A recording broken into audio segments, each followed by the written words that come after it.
There is a number that the world's most powerful sports organization does not want you to think about.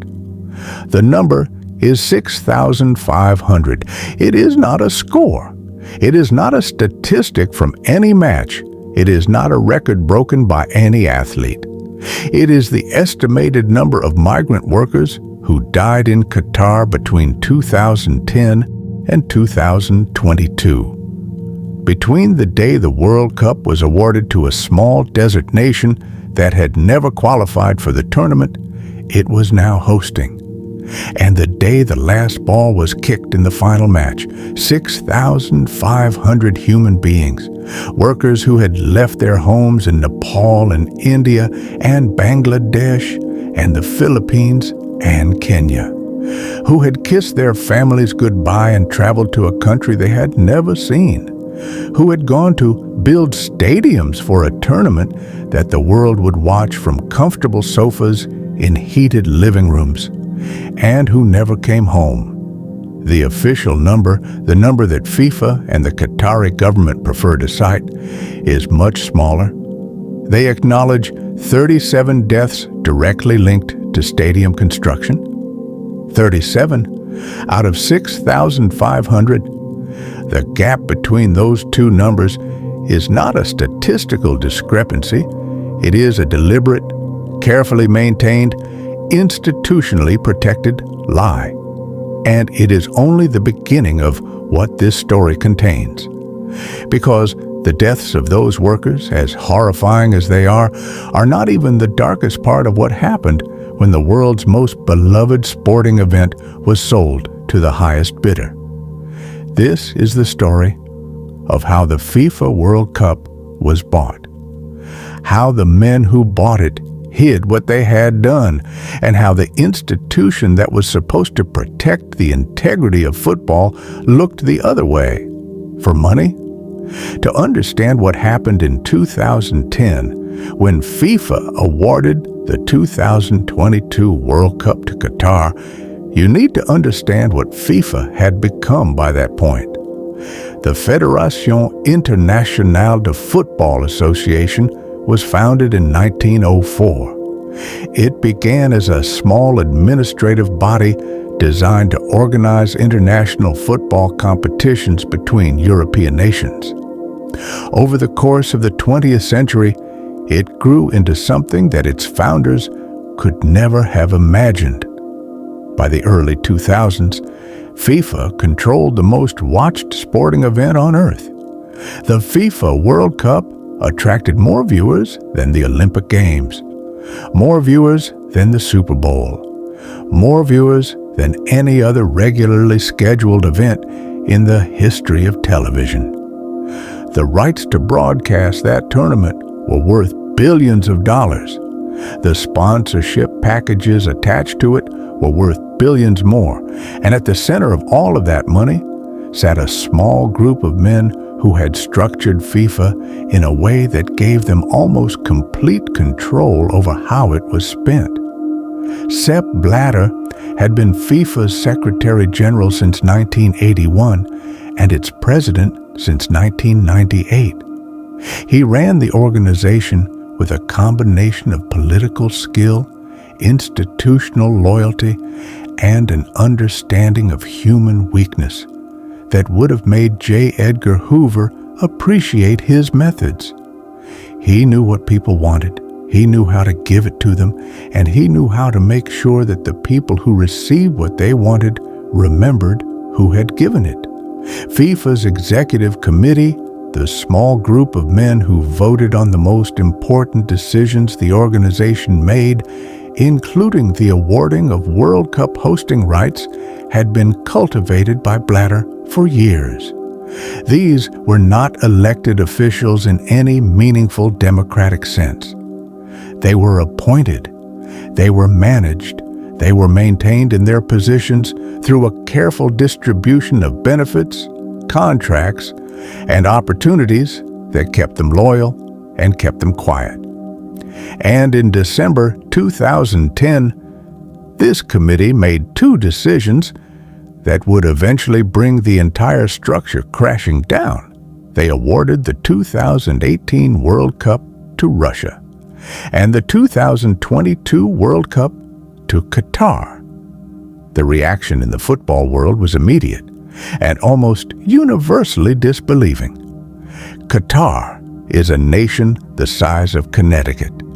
Its population at the time was approximately 1.7 million people, of whom only around 300,000 were Qatari citizens. It had never qualified for a World Cup. It had no football culture to speak of. Its summer temperatures regularly exceeded 45 degrees Celsius, 113 degrees Fahrenheit. Temperatures at which outdoor physical activity does not merely become uncomfortable, it becomes medically dangerous. The FIFA Technical Evaluation Report on Qatar's bid had rated it as high risk.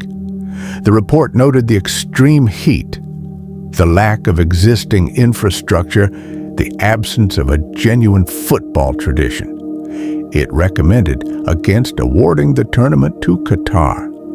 FIFA awarded it to Qatar anyway. The question that journalists and football officials and governments around the world immediately began asking was simple. Why? The answer that emerged over the following years, through court cases and FBI investigations and journalistic exposés that stretched across 3 continents, was equally simple. Money. Not the billions that Qatar would spend building stadiums and infrastructure, not the economic benefits that FIFA would derive from hosting the tournament in a new market, but direct, personal, individual payments to the men who cast their votes in that room in Zurich on December 2nd, 2010. The investigation that eventually exposed what had happened inside FIFA did not begin in Switzerland, where the organization is headquartered. It began in the United States. The FBI and the United States Department of Justice had been quietly building a case against FIFA officials for years. American investigators had jurisdiction because FIFA used American banks to process its financial transactions. Every wire transfer that passed through a New York correspondent bank, regardless of where it originated or where it was going, fell under American legal jurisdiction. And FIFA's financial transactions included a great many wire transfers that the Justice Department found extremely interesting. On the morning of May 27, 2015, Swiss police arrived at the Bor au Lac Hotel in Zurich. The hotel was hosting the FIFA Congress. 7 FIFA officials were arrested in their hotel rooms before breakfast. They were taken out of the hotel in front of cameras and journalists who had been quietly tipped off that something significant was about to happen. The charges included racketeering, wire fraud, and money laundering. The indictment described systematic corruption within FIFA that had persisted for decades. It named 47 individuals and organizations. It described payments totaling more than $150 million. And it was, as the Justice Department made clear, only the beginning. What emerged from the subsequent investigations painted a picture of an institution that had become, at its highest levels, something closer to an organized criminal enterprise than a sports governing body. World Cup hosting rights were not awarded to the nations that submitted the best bids. They were awarded to the nations whose representatives paid the most money to the men doing the awarding. Marketing rights were sold not through competitive tender, but through backroom arrangements that guaranteed enormous commissions to intermediaries with the right connections. Development money intended for football programs in poor countries was diverted into private accounts. The corruption was not occasional. It was not the work of a few bad actors operating against the wishes of an otherwise ethical institution. It was structural. It was built into the way FIFA operated at every level. And it had been going on for so long that many of the people involved had stopped thinking of it as corruption at all. It was simply how business was done. It was simply how the game worked. But of all the corruption that the investigations exposed, the story of how Qatar won the right to host the 2022 World Cup remained the most significant and the most incomplete, because while investigators confirmed that bribes had been paid in connection with the vote, the full picture of what Qatar's bid involved has never been entirely established in a court of law. What is known comes from a combination of official findings, journalistic investigations, and the testimony of individuals who were present in rooms where decisions were made. Qatar's bid was led by Mohammed bin Hammam, a Qatari football official who had been one of the most influential figures in Asian football for decades. Bin Hammam had deep relationships throughout the FIFA Executive Committee. He had spent years cultivating those relationships through a combination of personal charm, political skill, and the strategic distribution of financial benefits to individuals and football associations who could be useful to him. When Qatar decided to pursue the World Cup, bin Hammam became the central figure in a campaign that went far beyond producing a compelling bid document. Investigators later determined that payments totaling approximately $80 million had been made to football officials across Africa, Asia, and the Caribbean in connection with the Qatar bid. Some of these payments were described as development funding for football programs. Some were made through intermediaries whose connection to football was difficult to establish. And some appear, based on the evidence that has emerged, to have been direct payments to individuals in exchange for their votes or their influence over others who were voting. The Sunday Times investigation, published in 2014, based on documents leaked from inside the Qatar bid organization, was the most detailed public examination of what had happened. It described a systematic effort to identify and approach every FIFA Executive Committee member who might be persuadable. It described payments and benefits provided to officials from multiple confederations, and it described a level of organizational sophistication that made clear this was not opportunistic corruption.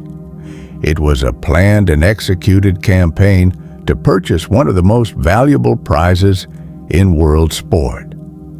And then there were the workers, the men and women who actually built what Qatar had purchased.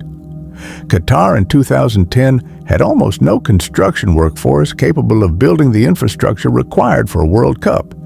It needed stadiums, 8 of them. It needed roads and rail networks and hotels and airports and an entirely new city. It needed, in the space of 12 years, to transform itself from a small Gulf state into a country capable of hosting the world. To do that, it needed workers, hundreds of thousands of them.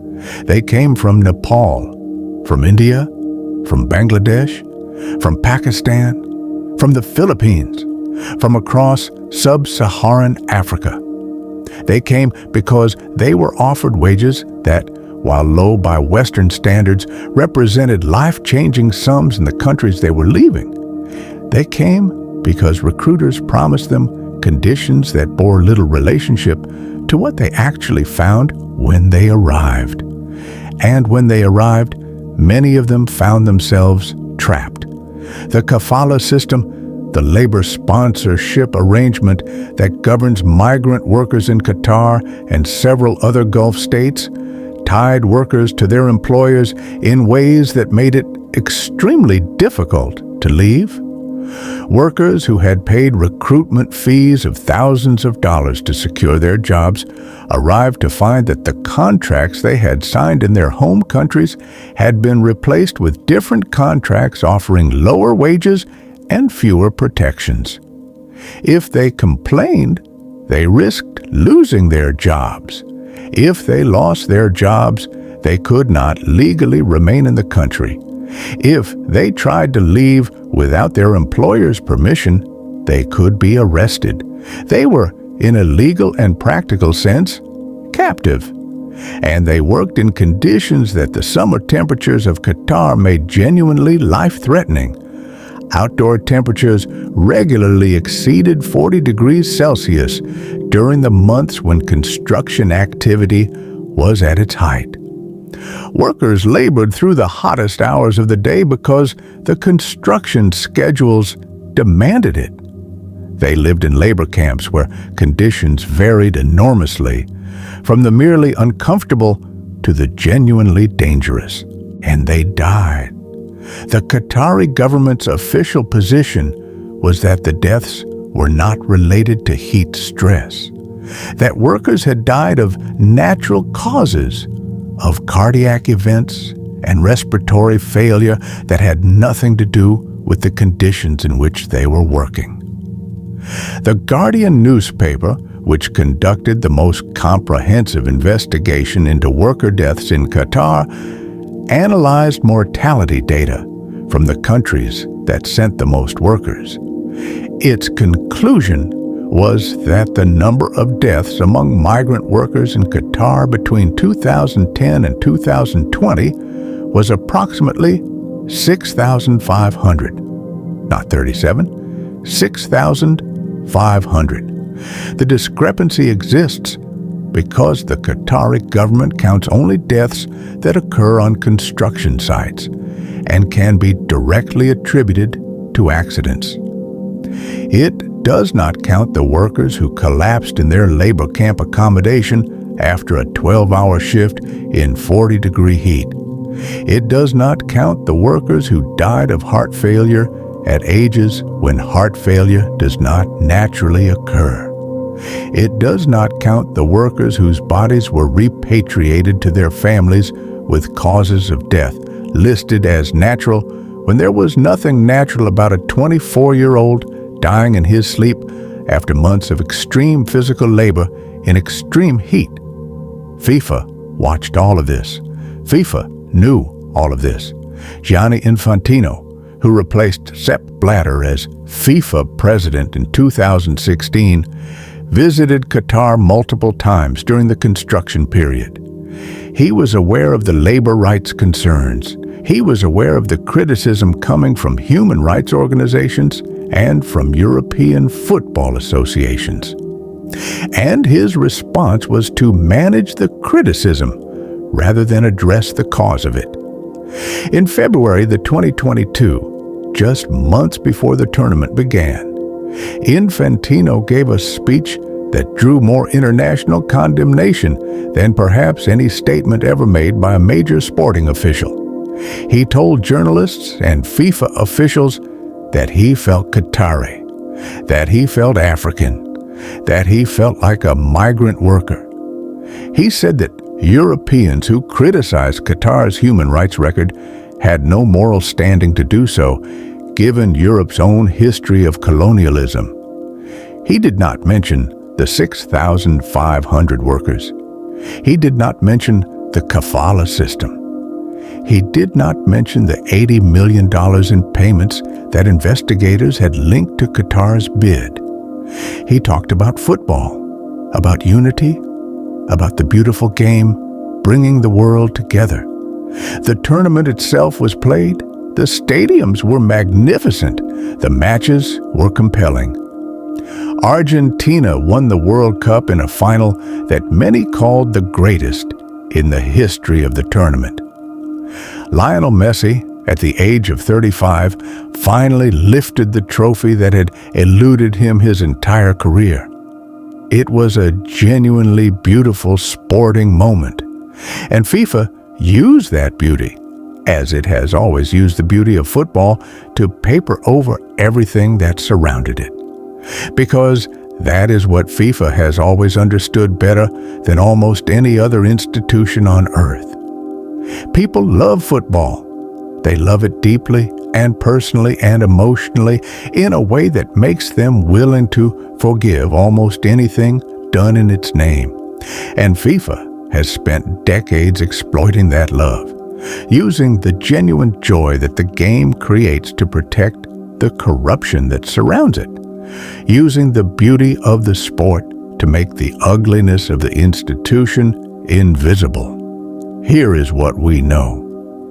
The 2022 World Cup was awarded through a process that investigators in multiple countries have described as corrupt. Approximately $80 million in payments were made to football officials in connection with Qatar's bid. 6,500 migrant workers died in Qatar between the awarding of the tournament and its conclusion. The men most responsible for what happened inside FIFA have faced consequences that bear no relationship to the scale of what they did. Sepp Blatter was banned from football for 6 years. He was not imprisoned. He was not financially ruined. He lives today in Switzerland. Mohammed bin Hammam received a lifetime ban from football. He lives today in Qatar. And FIFA itself continues to operate. It continues to award World Cups. It continues to distribute billions of dollars. It continues to present itself as the guardian of the world's most beloved sport. Think about what it means when an institution becomes so powerful, so deeply embedded in something that billions of people love, that it becomes effectively immune to accountability. Think about what it means when the beauty of a game is used as a shield against the consequences of the corruption that surrounds it. Think about the 6,500 workers, about the families who received a body and an explanation that explained nothing, about the men who are buried in countries far from the stadiums they built, who will never see their names mentioned in any discussion of the greatest World Cup ever played. Football is the most democratic sport on earth. It requires nothing, no equipment, no facilities, no money, just a ball and a piece of ground and the willingness to play. That is why billions of people love it.